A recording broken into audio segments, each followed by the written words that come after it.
मेहनत से सींच के मिट्टी को खेतों के नाम जवानी लिखी, खलिहानों में रौनक भर कर किसान ने अपनी कहानी लिखी।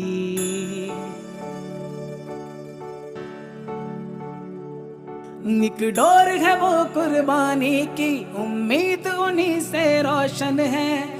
हर निवाले से रिश्ता उसका, घर में उसी से है पोषण